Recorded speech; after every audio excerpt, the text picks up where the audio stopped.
यीशु मांगे,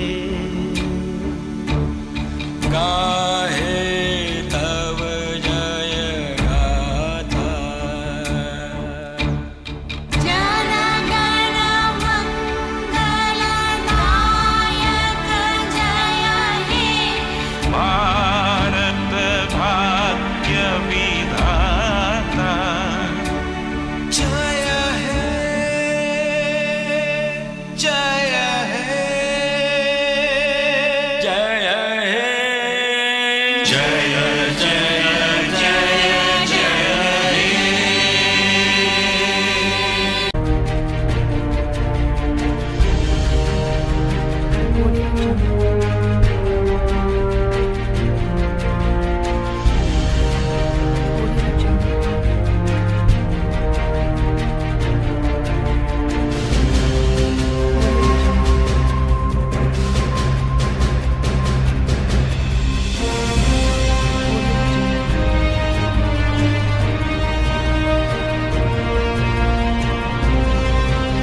सूर्यदत्ता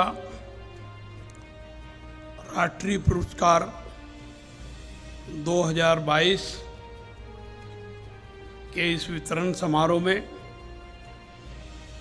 इसकी अध्यक्षता कर रहे परम पूज्य स्वामी लोकेश मुनि जी, पद्मश्री और भजन सम्राट आदरणीय अनूप जलोटा साहब, सूर्यदत्ता के आदरणीय डॉक्टर संजय जी चोरडिया, आदरणीय श्रीमती सुषमा जी चोरडिया, सूर्यदत्ता संस्थान के सभी पदाधिकारीगण, छात्र भाई और बहनों, देवियों और सज्जनों, मैं आप सबको सादर प्रणाम करता हूं और आपका अभिवंदन करता हूं। निश्चित रूप से ऐसे अच्छे कार्यक्रम में आकर के मैं प्रसन्न हूं और मैं हमेशा सोचता रहता हूं कि ये जीवन जन्म से लेकर के मृत्यु तक एक विद्यार्थी के रूप में महसूस करके कुछ सीखते रहने की आवश्यकता है और ऐसे कार्यक्रमों में हमको बहुत कुछ सीखने को मिलता है।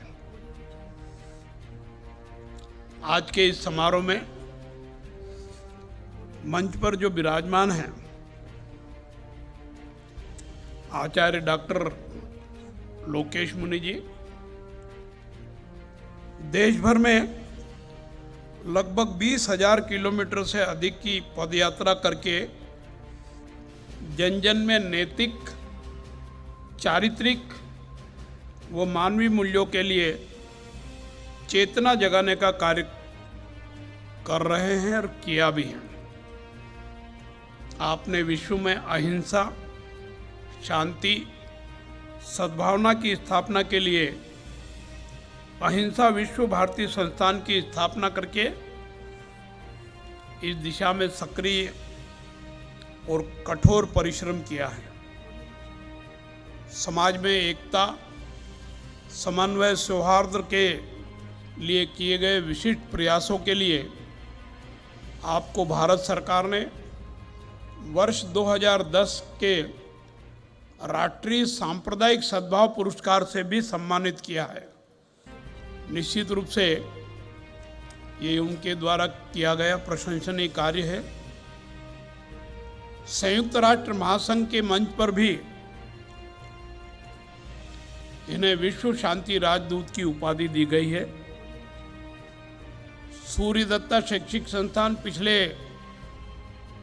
2 दशक से भी ज़्यादा समय से शिक्षा के क्षेत्र में अपना विशेष योगदान दे रहे हैं। ये संस्थान आज अपना 24वां स्थापना दिवस मना रहा है। मैं इस अवसर पर संस्थान परिवार के सभी महानुभावों को हार्दिक बधाई देता हूं और उज्जवल भविष्य के लिए कामना करता हूं।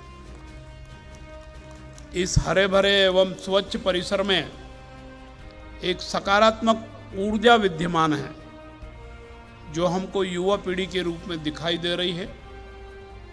वैश्विक स्तर पर किसी भी व्यवसाय या उद्योग को सफल बनाने के लिए विशेषज्ञों की आवश्यकता होती है और ऐसे विशेषज्ञों को तैयार करने के लिए उच्च कोटि के पाठ्यक्रम की आवश्यकता होती है। इन पाठ्यक्रमों को इसी समर्पित भाव से पढ़ाने का काम इस संस्थान द्वारा किया जा रहा है। ऐसे वर्ल्ड क्लास शिक्षण संस्थान में से ये संस्थान एक है और इस प्रकार के संस्थान की देश भर में महती आवश्यकता है। इस शिक्षण संस्थान में प्ले ग्रुप से लेकर पीएचडी तक की शिक्षा उपलब्ध कराई जाती है। इस प्रकार की सुविधा एक ही स्थान पर मिलना बहुत अच्छी बात है। स्वस्थ शरीर, स्वस्थ दिमाग सफलता की कुंजी माना जाता है। इसी थीम पर चलते हुए सूर्यदत्ता में छात्रों की रुचि के आधार पर उनको विभिन्न गतिविधियों में भाग लेने के लिए प्रेरित किया जाता है और उनको इस प्रकार की शिक्षा दी जाती है। सूर्यदत्ता एकमात्र ऐसा संस्थान है जहां अनेकों राष्ट्रीय और अंतर्राष्ट्रीय प्रबुद्ध जनों ने यहाँ उपस्थित होकर छात्रों और कर्मचारियों को मार्गदर्शन देकर उत्कृष्ट कार्यों के लिए प्रेरित किया है। प्रतिवर्ष अपने स्थापना दिवस के अवसर पर सूर्यदत्ता ग्रुप द्वारा सूर्यदत्ता राष्ट्रीय पुरस्कारों का वितरण किया जाता है। ये पुरस्कार विभिन्न क्षेत्रों की प्रतिष्ठित हस्तियों को शिक्षा, विज्ञान, टेक्नोलॉजी, समाज सेवा आदि क्षेत्रों में उत्कृष्ट कार्य के लिए दिया जाता है। मैं इस अवसर पर सभी अवार्डीज को बधाई देता हूं, उनके उज्जवल भविष्य की कामना करता हूं और उनसे निवेदन करता हूं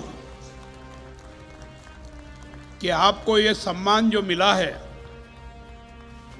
निश्चित रूप से आपने मानवीय कार्य किया है, ईश्वरीय कार्य किया है, परमार्थ का काम किया है, परोपकारी कार्य किया है और स्वयं के हित को महत्व देने की बजाय ऐसे लोगों की सेवा करके महत्व दिया है और इसी कारण से आपका सम्मान हुआ है।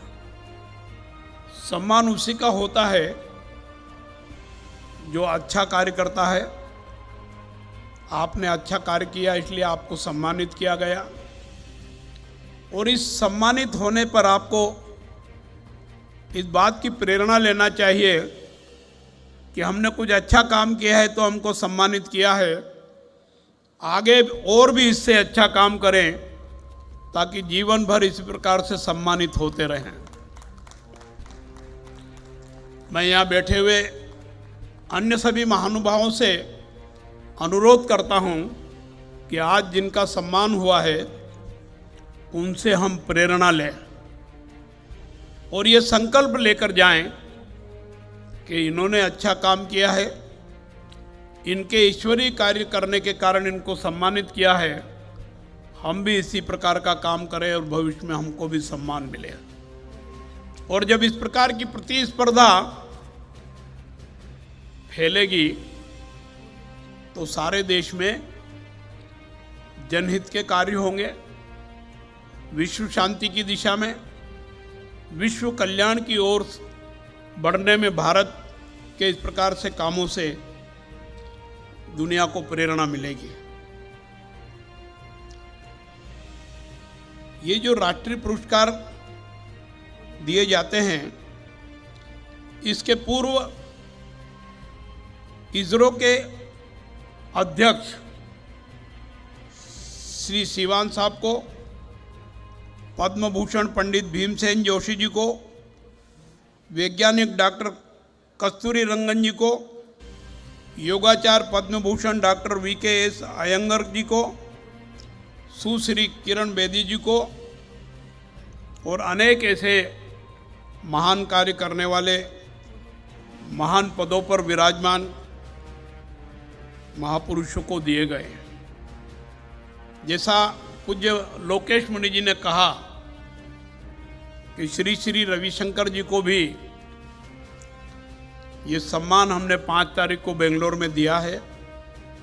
श्री श्री रविशंकर जी के बारे में भी आप जानते हैं, हिंदुस्तान ही नहीं दुनिया के कई देशों में उन्होंने आर्ट ऑफ लिविंग के लिए संस्थान स्थापित करके काम किया है और उनको पुरस्कार देना निश्चित रूप से इस संस्थान के लिए अत्यधिक महत्वपूर्ण है। इस वर्ष का पुरस्कार जैसा मैंने बताया कई महापुरुषों को दिए गए हैं। साथ ही इस वर्ष का पुरस्कार भारत सरकार के मंत्री आदरणीय नितिन गडकरी जी को भी उपलब्ध कराया गया, उनको भी सम्मानित किया गया है। जितनों को भी पुरस्कार दिया गया है उन सबका मैं सम्मान करता हूं। बच्चों और युवाओं को भविष्य की सही राह दिखाने और देश में समावेशी विकास को बढ़ावा देने के लिए यह आवश्यक है कि शिक्षा के क्षेत्र में प्रौद्योगिकी को बढ़ावा दिया जाए, शिक्षकों को प्रशिक्षित करने की व्यवस्था की जाए, समावेशी शिक्षा प्रणाली पर जोर दिया जाए, गुणवत्तापूर्ण शिक्षा को बढ़ावा दिया जाए, क्योंकि निरंतर नित नई कोई न कोई बातें सामने आती है और नित नई बातों का अध्ययन आवश्यक है। इस कारण से इस प्रकार की व्यवस्था की जाना चाहिए। ये संस्थान इस प्रकार की व्यवस्था कर भी रहा है, उनको और सुदृढ़ करने की आवश्यकता है। आज के समय में शिक्षा गुणवत्ता बढ़ाने के लिए टेक्नोलॉजी बहुत ज़रूरी है। कक्षाओं में डिजिटल लर्निंग टूल का प्रभावी उपयोग कक्षा में छात्र की व्यस्तता और भागीदारी को बढ़ा सकता है। भारत सरकार द्वारा वर्ष 2015 में अपनाए गए सतत विकास एजेंडा अनुसार 2030 तक सभी के लिए समावेशी और समान गुणवत्ता युक्त शिक्षा सुनिश्चित करने और जीवन पर्यंत शिक्षा के अवसरों को बढ़ावा दिए जाने का लक्ष्य तय किया। राष्ट्रीय शिक्षा नीति 2020-21 की शताब्दी की पहली शिक्षा नीति है, जिसका लक्ष्य हमारे देश के विकास के लिए अनिवार्य आवश्यकताओं को पूरा करना है। प्रधानमंत्री आदरणीय नरेंद्र मोदी जी के मार्गदर्शन एवं निर्देशन में नई शिक्षा नीति के कार्यान्वयन के हर स्तर पर शिक्षाविदों, विशेषज्ञों और शिक्षकों का योगदान प्राप्त हो रहा है। स्थानीय भाषा को महत्व देने के लिए नई शिक्षा नीति में प्रावधान किया गया है और अपेक्षा की गई है कि जिसकी जो मदर टंग हो, जिसकी जो मातृभाषा हो, प्रारंभिक पढ़ाई से लेकर के उच्च शिक्षा तक इसका उपयोग किया जा सकता है। इससे सीखने और समझने और दूसरों को समझाने में ज़्यादा सुलभता होती है। यह जानकर खुशी हो रही है कि आधुनिक सुविधाओं से परिपूर्ण इस परिसर में हमारी प्राचीन शिक्षा पद्धति और आधुनिक शिक्षा पद्धति का मिश्रण इस संस्थान में दिखाई दे रहा है, जो निश्चित रूप से हमारी प्राचीन संस्कृति को भी प्रदर्शित करता है। मेरा ऐसा सोचना है कि हमारी इसी प्रकार की विशेषताओं के कारण भारत विश्वगुरु था, आज भी वो क्षमता है। और अगर हम इस प्रकार की शिक्षा प्रदान करते रहे तो अतिशयोक्तिपूर्ण नहीं होगा, 21वीं सदी भारत की सदी होगी। मैं बहुत ज़्यादा कुछ कहने की आवश्यकता महसूस नहीं करता हूँ। मैं सभी विद्यार्थियों से आशा करता हूँ कि इन अभूतपूर्व सुविधाओं का उपयोग करके अपना बहुआयामी विकास करें और अपने आने वाले कल को संवारें। मैं सूर्य दत्ता ग्रुप ऑफ इंस्टीट्यूट्स के संस्थापक डॉक्टर संजय चोरडिया जी और श्रीमती आदरणीय सुषमा चोरडिया जी और उनकी टीम को हार्दिक बधाई देता हूँ, शुभकामनाएं देता हूँ। मुझे यहाँ आमंत्रित किया, इसके लिए आभार व्यक्त करता हूँ। आप सबका धन्यवाद। जय हिंद, जय भारत।